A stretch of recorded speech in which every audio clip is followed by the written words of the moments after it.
जी, मेरा नाम अफरोज़ आलम साहिल है। साहिल आपका तखल्लुस है या इसकी जो है वो दिलचस्प कहानी है।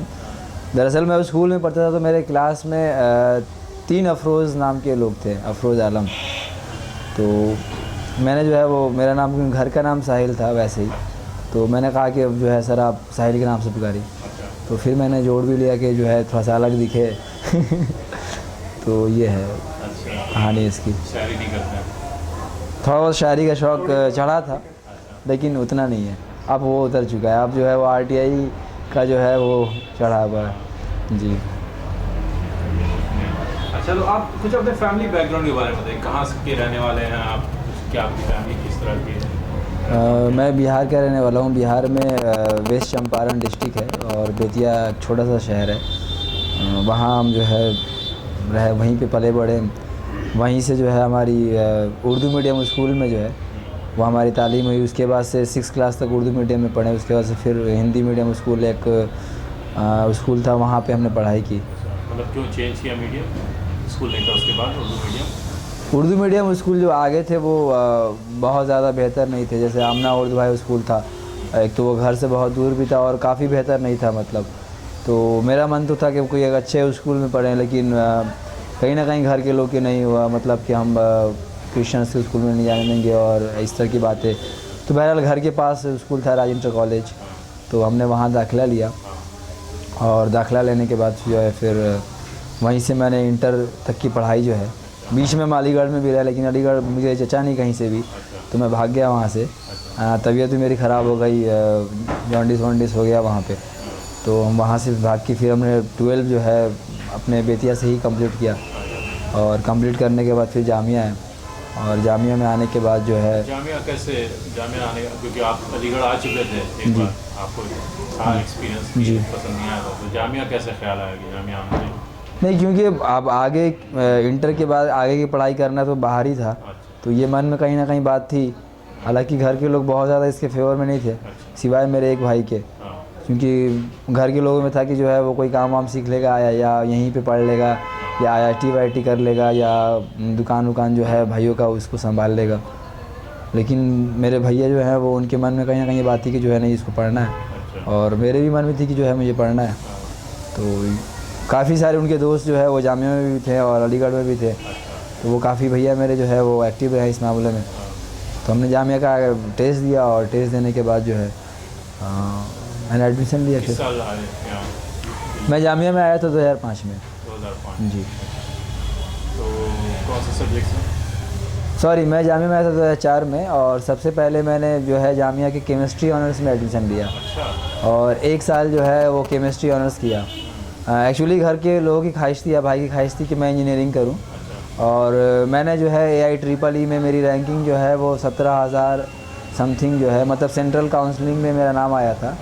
महाराष्ट्र CET में मेरा बहुत ही अच्छा रैंक आया था, 352 रैंक जो था वो आया था। मुझे काफ़ी सारे कॉलेजेस मुंबई के मिल रहे थे।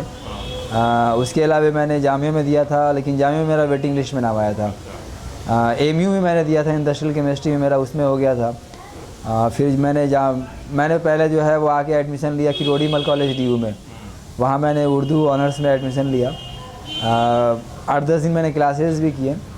वहाँ हमारे एक टीचर से जान पहचान, उन्होंने कहा कि हम कुछ दिनों के बाद आपका उर्दू ऑनर्स से ट्रांसफ़र करवा देंगे, क्योंकि नंबर ठीक ठाक थे। तो ये सारी चीज़ें हुई, लेकिन इसी बीच जो है मैंने जामिया का फॉर्म भरा हुआ था केमिस्ट्री का, तो यहाँ पे भी मेरा नाम आ गया। तो फिर हम वहाँ मुझे हॉस्टल भी मिला था, किरोड़ीमल कॉलेज में मुझे हॉस्टल भी मिला था। वो सब कुछ छोड़कर फिर हम जामिया आ गए, और यहाँ हमने 1 साल केमिस्ट्री की, और ये मन में था कि जो है वो हम साथ में तैयारी भी करते रहेंगे IIT वाईटी के लिए, और उसकी तैयारी करके अगले बार मैं किसी तरह से भी एक अच्छे कॉलेज में, इस बार नहीं हो सका। उसके बाद से जो है इस बीच जो है, क्योंकि कहीं ना कहीं मन में अंदर चीज़ें थी, लिखना उखना और थिएटर वेटर और तमाम चीज़ें, तो जामिया में मुझे ये सब चीज़ें मिलने लगी। हमारी दोस्ती जो है उस तरह के बच्चों से हुई। फिर मैंने जामिया इप्टा में ज्वाइन भी कर लिया। थिएटर वेटर का काफ़ी सारे स्टेट्स प्ले वगैरह किए हमने। तो फिर जो है वो मन में है क्यों ना मास इंजीनियरिंग के बजाय जो है मास मीडिया का फॉर्म भरा जाए। लेकिन मैं डर रहा था घर से, अगर मैं बोलूँगा तो घर वाले नाराज़ हो जाएंगे, भैया नाराज़ हो जाएंगे, भाई तुमको इंजीनियरिंग के लिए तुमको कराया गया था, तुम क्या मतलब कर रहे सब। जो मास मीडिया समझाना उनके लिए बड़ा मुश्किल था मेरे लिए कि पता नहीं समझ पाएंगे कि नहीं समझ पाएंगे। लेकिन मेरे लिए जो है वो बहुत अच्छा काम ये हुआ कि भैया के एक दोस्त जो है उन्होंने कहा कि यार उसको लिखने उखने का शौक़ है, मैं देखता हूँ एक बारों में वो लेटर वेटर लिखता है, तो उसको बोलो कि वो मास मीडिया जामिया से कर सकता है। तो अचानक एक दिन जो है वो मेरी मन की बात मेरे भाई ने कह दी कि ये जामिया में कोई मास मीडिया का कोर्स है, उसका फॉर्म भर दो। तो मैंने कहा अरे मेरा होगा नहीं क्योंकि काफ़ी टफ़ है। तो वो गुस्सा भी हुआ कि तुम पहले ही कह रहे तो नहीं होगा, तैयारी कर देखो उसके लिए। तो हमने कहा चलिए ठीक है, मैं उसको देखूँगा। तो फिर जो है मैंने फॉर्म भरा, तैयारी में कर रहा था इंजीनियरिंग की। तो फॉर्म भरा, मेरा महाराष्ट्र में भी ये नाम आ गया, महाराष्ट्र सीईटी में भी अच्छा रैंक आ गया, AI में भी सेंट्रल काउंसलिंग में नाम आ गया। जामिया में वेटिंग था जो कि बाद में क्लियर शायद हो गया था, वो सारी चीज़ें थी। तो मैंने मास मीडिया में उनको बताया नहीं, मैंने फॉर्म भर दिया, उनको बताया नहीं। और फॉर्म भरने के बाद जो है जब रिज़ल्ट आया, बल्कि हमारी प्लानिंग हो गई थी हम मुंबई जाएंगे, लेकिन मैं कहीं ना कहीं परेशान था कि क्योंकि मुंबई में रहना बहुत मुश्किल काम है। मैंने सुन रखा था कि वहाँ पे जो है वो रूम लेने के लिए पहले आपको पगड़ी उसको बोलते हैं, एडवांस में जो है आपको बहुत पैसे देने होंगे, 40-50 हज़ार रुपये देने होंगे, प्लस किराया जो है वो आपका बहुत ज़्यादा होगा। तो मुझे लगा कि चलिए, हालांकि भैया तैयार थे, लेकिन फिर मुझे लगा कि नहीं, इतना उनका इनकम नहीं है और मैं अचानक जो है उनके 40-50 हज़ार रुपये खर्च करवाऊँ तो वो सही नहीं है। तो बहरहाल टिकट हम लोग का बनने वाला था, हमने कहा कि भैया अब रुक जाइए। तो अचानक हम उनको साथ में लेकर गए और रिज़ल्ट में नाम देखा तो मेरा मास मीडिया में हो गया था, बल्कि मैं मास मीडिया एंट्रेंस का टॉपर भी रहा हूँ। तो नाम ये 2005 की बात है, 2005 की बात के अंदर जो है जी। थोड़ा जामिया की हिस्ट्री के बारे में बताएं, क्यों बना जामिया मिलिया इस्लामिया, कैसे बना, किस साल में? जैसा कि हम लोगों ने किताबों में पढ़ा है कि भाई 1920 में जो है वो खिलाफत आंदोलन के उसमें जो है ये अलीगढ़ में इसको इस्टेब्लिश किया गया, उसके बाद से इसको दिल्ली लाया गया। और आप जामिया की हिस्ट्री उठा के देख ले तो ये एक कोऑपरेटिव खिलाफत आंदोलन जो है जिसको बोलते हैं कि उसका ये एक पार्ट रहा है और आज़ादी की लड़ाई में और पॉलिटिकल मूवमेंट में बहुत अहम रोल रहा है जामिया का। बल्कि ये भी मैंने किताबों में पढ़ा है या सुनने को मिला है कि एक टाइम ऐसा आया था कि जामिया बंद होने लगा था, तो उस वक्त जो है मौलाना आज़ाद साहब ने बाज़ाब्ता लेटर लिखा कि नहीं, हम जो है वो आएंगे और जैसे भी होगा उसको हम चलाएँगे। क्योंकि जामिया की हिस्ट्री अगर देखी जाए तो जामिया इस वजह से भी बनी क्योंकि अलीगढ़ के जो स्टूडेंट्स थे उनको खिलाफत आंदोलन जो चल रहा था, नॉन कोऑपरेटिव मूवमेंट जो चल रहा था, तो उसमें उनको इजाज़त नहीं मिली थी। तो मौलाना मोहम्मद अली जौहर और तमाम लोग जो उस वक्त थे, महमूदुल हसन और मुख्तार अहमद अंसारी, तो इन सब तमाम लोगों ने कहा कि नहीं, हम अलग हो जाते हैं। तो उन्होंने अपनी अलग यूनिवर्सिटी बनाई, फिर वो दिल्ली आए, यहाँ जामिया जो है यहाँ इस्टेब्लिश हुआ। और उस वक्त से जो है वो आज़ादी के पूरी लड़ाई में जो है यहाँ का जो है वो बहुत ही इम्पोर्टेंट रोल रहा है। और उन्हें लगा था कि एजुकेशन और तमाम चीज़ें साथ में कहीं ना कहीं मकसद ये भी था कि एक कम्युनिटी, हालांकि उस टाइम से ये सेकुलरिज़म जामिया में रही है, बहुत अच्छे से रही हुई है, उसके तराने में भी जो है इसकी आपको झलक मिलती है। लेकिन उस वक्त से जो है वो लगातार जो है वो कौम की खिदमत और तमाम चीज़ों उसमें वो शामिल रही। बल्कि ये भी सुनने को मिला है कि जब जामिया मिलिया इस्लामिया का नाम में से इस्लामिया हटाने की बात की गई तो खुद गांधी जी ने इसका विरोध किया। गांधी जी ने कहा कि नहीं, जो है वो इसका नाम से जो है वो इस्लामिया नहीं आएगी, इसकी पहचान है और ये होना चाहिए, रहना चाहिए।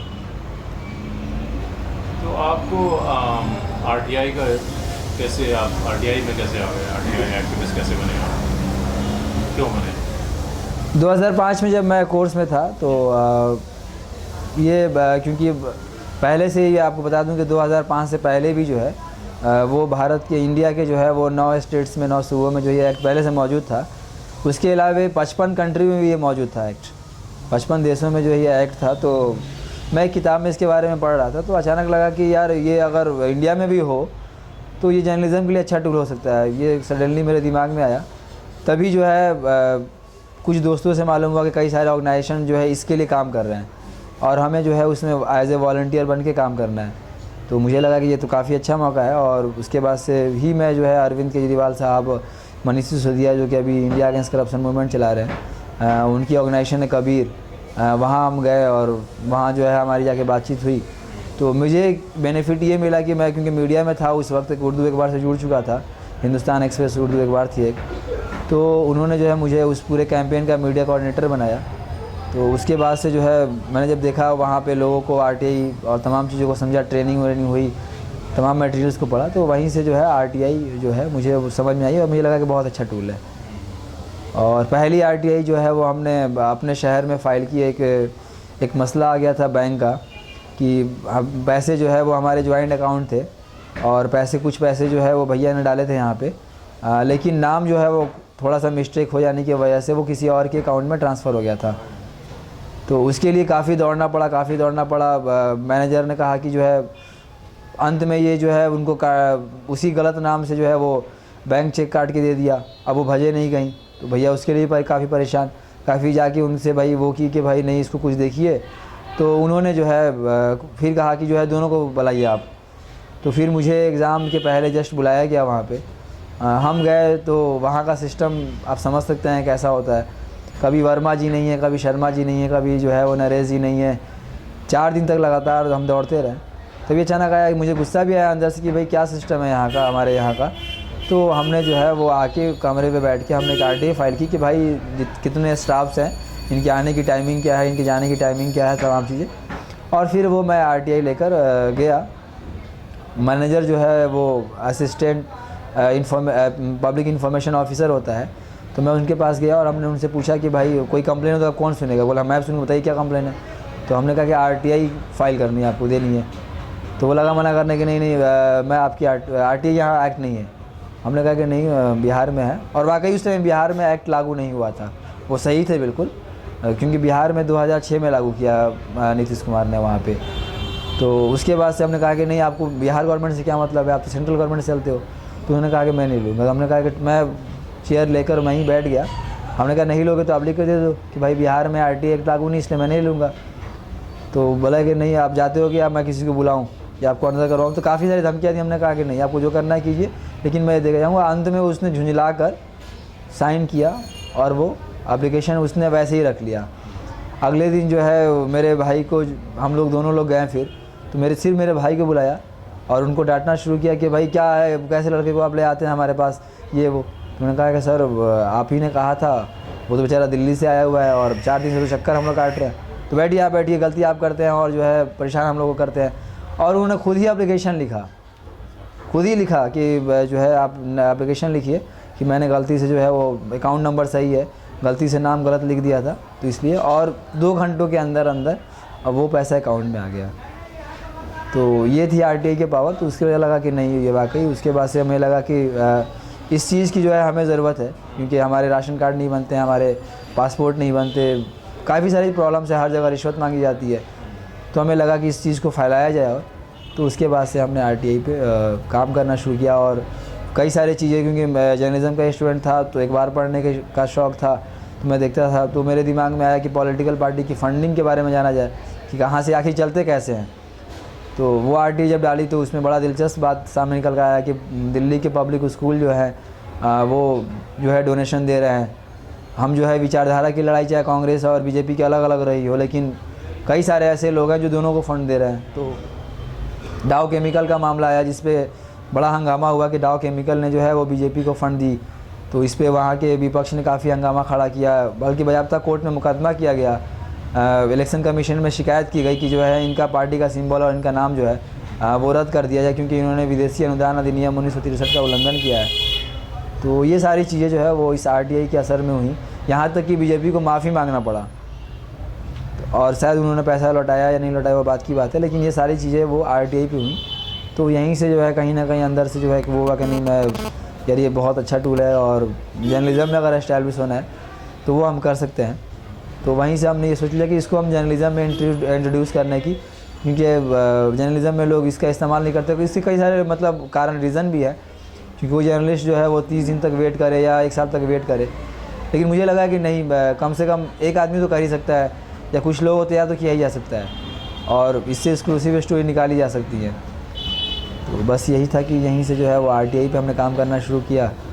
और बल्कि इसको हमने इंट्रोड्यूस किया भी है। आपको बता दूं कि TV9 में मैंने काम किया, और TV9 अपने आप को जो है वो देश का पहला ऐसा न्यूज़ चैनल अपने आप को क्लेम करती है कि ऐसा चैनल जिसके पास अपनी आरटीआई डेस्क थी। उसके बाद से मैं UNI में आया, मैंने वहाँ पे भी जो है वो आरटीआई डेस्क इस्टेब्लिश की। और यूएनआई भी कहती है कि साउथ एशिया की पहली ऐसी न्यूज़ एजेंसी है जिसके पास अपनी RTI डेस्क थी। तो ये सारी चीज़ें हैं और लोगों को भी नज़र आया और अब जर्नलिस्ट इसका यूज़ भी करने लगे कि नज़र आया कि भाई हाँ नहीं RTI में जो है और इससे एक्सक्लूसिव खबरें निकाली जा सकती हैं।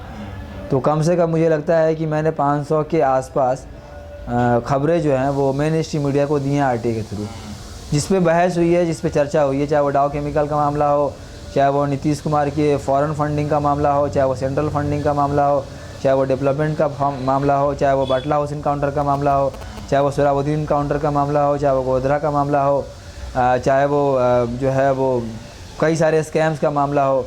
हमने मुंबई में निकाला कि कैसे रेलवे एडवर्टीज़मेंट में स्कैम हुआ है, कैसे जो है वो डेंटल कॉलेज के लेकर जो है उसमें घोटाले हैं, लफड़े हैं। एक तो काफ़ी इंटरेस्टिंग ये भी आया है कि बाला साहब ठाकरे ने वहाँ मुंबई में सामना में लगातार लिखा कि दिल्ली बेईमान दिल्ली, तो हमने दिखाया उसमें अपने स्टोरी हम लोगों ने TV9 में की कि दिल्ली जो है वो कभी बेईमान जो है वो नहीं रही है, बल्कि सबसे ज़्यादा फ़ंड जो है महाराष्ट्र को ही केंद्र सरकार देती रही है। तो इस पे बड़ा हंगामा मचा वहाँ पे, उनके लोग काफ़ी नाराज़ हुए हमारे चैनल पे। तो काफ़ी सारी चीज़ें आई। उसके अलावा काफ़ी सारी इंटरेस्टिंग बातें भी, जैसे मैं बताऊँ कि बहुत एक इंटरेस्टिंग स्टोरी थी कि मुंबई में चूहों की, कि चूहे मुंबई के लोग जो है वो चूहों से बहुत परेशान थे। तो हमने RTI फाइल की कि पिछले 5 साल में जो है चूहों को मारने के लिए क्या क्या किया गया, कितने नाइट किलर जो है वो बहाल किए गए, उनको कितना पैसा मिलता है, कितना खर्च होता है। तो वो सारी चीज़ें निकल कर आई। तो मालूम चला कि भाई पिछले 5 साल में जो है वो 6 लाख चूहे मारे गए, जिनके ऊपर 9.5 करोड़ रुपये खर्च कर दिया गया, और सिर्फ मारने पे उनकी सैलरी और तमाम चीज़ें अलग हैं। अच्छा। तो वो काफ़ी जो है वो लोग उसको काफ़ी सारे अखबारों ने कैरी किया। वो जामिया के आपने क्या RTI फाइल किया जामिया में, मिलिया इस्लामिया में? जामिया की बात है कि जामिया में जो है जब मैंने यहाँ अभी MPhil में दोबारा से एडमिशन लिया, ग्रेजुएशन में जब थे तो अखबारों से जुड़ाव ज़्यादा रहा, और उस वक्त बहुत ज़्यादा जो जामिया का माहौल था वो बहुत बुरा नहीं था। और MCRC में जब मैं पढ़ रहा था तो उस वक्त टाइम ही नहीं होता है कि आप बाकी कुछ सोच सके। आप मतलब कॉलेज अपने ही सेंटर की चीज़ों में इतना उलझ के रह जाते हैं अपनी चीज़ों में कि बाकी चीज़ें देखने का मौका नहीं मिलती हैं आपको। लेकिन जब मैंने MPhil में एडमिशन लिया और जब हमने स्टूडेंट से मुलाकात करनी शुरू की तो मालूम चला कि हर दिन यहाँ पे बच्चों को शो कॉज नोटिस दी जा रही है, बच्चों को जो है डराया धमकाया जाता है, आप कैंपस में बैठ के 20 लोग एक साथ मीटिंग नहीं कर सकते हैं। तो इस तरह की कई सारी बातें, जामिया स्कूल के बच्चों को जो है वो परेशान किया जा रहा है। जब भाई हमारे संविधान ने हमें अधिकार दिया है कि हमें जो है वो पढ़ने का अधिकार है, तो जामिया कौन होती है कि जो है बच्चों को जो है वो निकाल के बाहर फेंके। और छोटी छोटी बातों पे मैं बता दूं कि एक बच्चा ऐसा है कि जिसने सिर्फ RTI फाइल की और जो है उसको बाहर निकाल दिया, और बाकायदा लिखित रूप में दिया कि जो है RTI डालकर जो है वो हैबिचुअल इन्फॉर्मेशन सीकर है और RTI डालकर उसका मिसयूज़ कर रहा है, जामिया को परेशान कर रहा है। तो इस तरह की जब चीज़ें, तो हमें लगा कि भाई जामिया में आखिर क्या ऐसा किया जाए कि इसकी जो है इन चीज़ों को ख़त्म किया जाए, और जो स्टूडेंट्स पे जो जुल्म हो रहा है, तो हमें लगा कि यहाँ स्टूडेंट यूनियन का होना ज़रूरी है। और स्टूडेंट यूनियन का होना इसलिए भी ज़रूरी है कि भाई मुसलमान जो है वो सियासी तौर पर भी बहुत पिछड़ा हुआ है। तो कम से कम जब भाई JNU के स्टूडेंट लीडर बन रहे हैं, जब आप DU में स्टूडेंट यूनियन है, तो जामिया क्यों इससे महरूम रहे। तो हमने बाकायदा तौर पे एक जामिया के वाइस चांसलर साहब को एक लेटर लिखा जिसमें हमने कहा कि जो है यहाँ पे स्टूडेंट यूनियन की ज़रूरत है।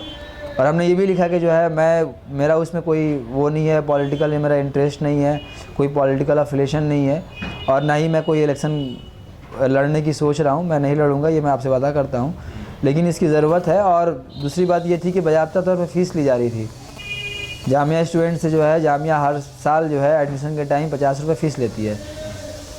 तो भाई ये रकम क्या हुआ, आखिर क्यों ली जा रही है फ़ीस जब आप स्टूडेंट यूनियन का इलेक्शन कराते ही नहीं है।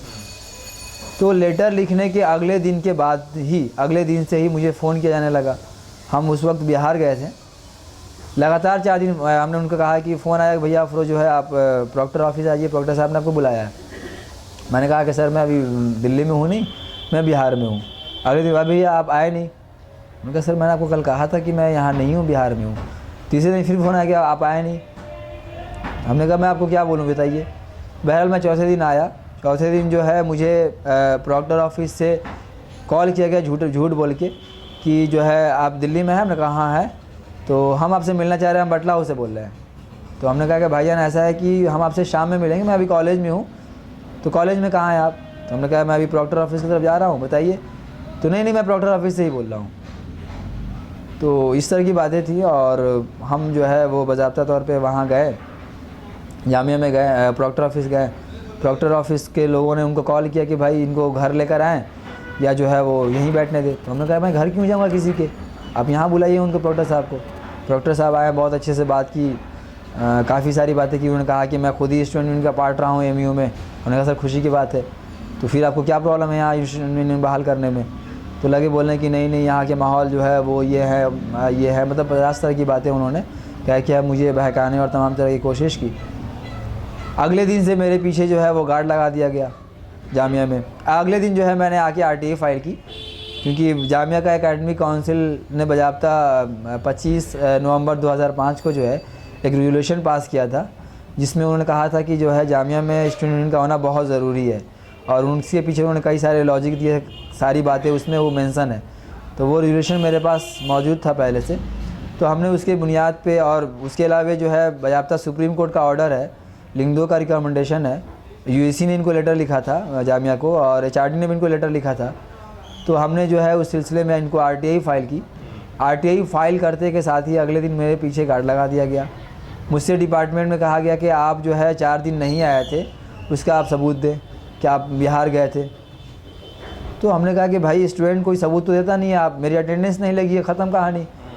आपको 80% अटेंडेंस चाहिए, वो आप मेरी 89% अटेंडेंस है। किसने कहा था ये हमारे सेंटर के लोगों ने कहा कि जो है आपकी वो प्रूफ चाहिए कि आप बिहार गए थे। हमने कहा कि मैं प्रूफ नहीं दूंगा, अगर है भी तो मैं नहीं दूंगा आपको। तो ये सारी चीज़ें हुई हैं और मेरे पीछे बाज़ाब्ता गार्ड लगा दिया गया। मैं अगर जामिया में कहीं जा रहा हूँ तो गार्ड पीछे पीछे जो है वो आ रहा है, छुप के फ़ोटो खींच रहा है। मैंने किसी टीचर से बात कर ली, उस टीचर की इंक्वायरी शुरू की कि टीचर कौन सा है, कब से पढ़ा रहा है। किसी मैंने स्टूडेंट से बात कर ली, बाज़ाब्ता एक दिन मैं खड़ा था एक दोस्त के साथ बात कर रहा हूँ, तो आए भाई खड़े होकर बात क्यों कर रहे हो? हमने कहा क्यों खड़ा होकर बात करना मना है जामिया में? तो नहीं आप चुप रहिए। हाँ किस कोर्स में? उसने फट से बोल दिया हिस्ट्री ऑनर्स में। अच्छा ठीक है। अब उसके बारे में डिपार्टमेंट तक इन्फॉर्मेशन पहुँचाई गई कि भाई हिस्ट्री ऑनर्स के बच्चों को समझाइए। हॉस्टल्स में जाके बच्चों को ये कहा जाने लगा कि जो है वो आवाज़ नहीं उठनी चाहिए, यहाँ से करियर बर्बाद कर दूँगा। ये हमारे प्रॉक्टर साहब और हमारे जो है प्रोफेसर साहब के वर्डिंग्स थे, वार्डन के वर्डिंग्स थे। तो इस तरह से जो है चीज़ें वो जामिया में देखने को हमें लगातार मिलने लगी। हमने और भी आरटीआई फ़ाइल की, फिर हमने दोबारा लेटर लिखा, हमने टीचर से मुलाकात की। टीचर्स ने ये बात एक्सेप्ट की कि हाँ जामिया में ये बात तो है, अगर तुम ये बात कह रहे हो तो ये बात सही है, तुम यहाँ आए हो, ये खबर भी हमारे वाइस चांसलर साहब को पहुँच गई है। तो ये टीचर ने भी ये बात एक्सेप्ट किया। तो ये लड़ाई जो है वो हम लड़ रहे हैं जामिया में। आरटीआई हमने फ़ाइल की, आरटीआई का जवाब, अभी सारे आरटीआई का जवाब नहीं आया, एक आरटीआई का जवाब आया, तो वो बड़ी दिलचस्प है। हमने पहला पूछा कि जो है वो आप क्या जामिया की कोई स्टूडेंट यूनियन की रिगार्डिंग कोई पॉलिसी है, अगर है तो उसकी कॉपी दीजिए, फ़ोटो कॉपी दीजिए। तो जवाब आया है कि जामिया जो है टाइम टू टाइम जब एटमॉस्फेयर कंडूसिव होता है तो हम स्टूडेंट यूनियन इलेक्शन कराते रहते हैं।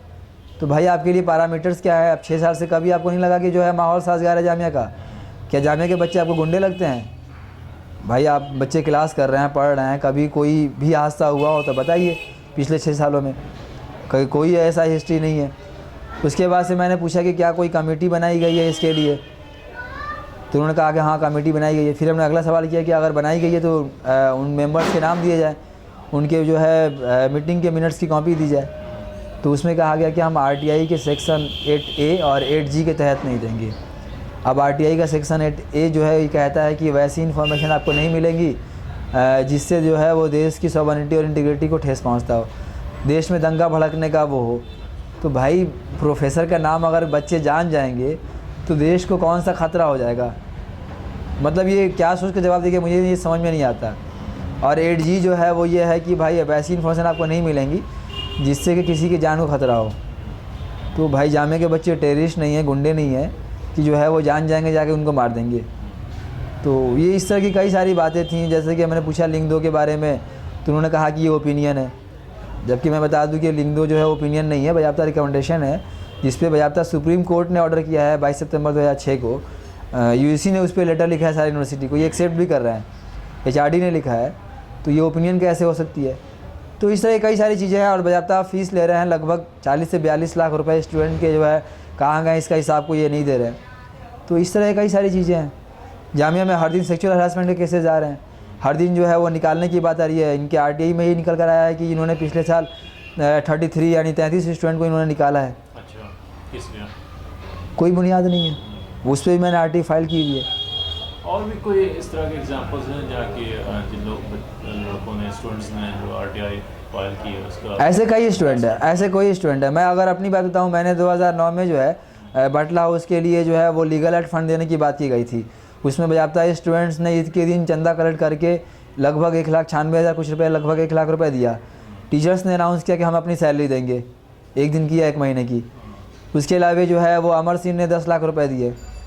और जो है जब हमने आरटीआई फाइल की तो जो है मुझे बाज़ाब्ता नजीब संघ साहब ने कॉल किया।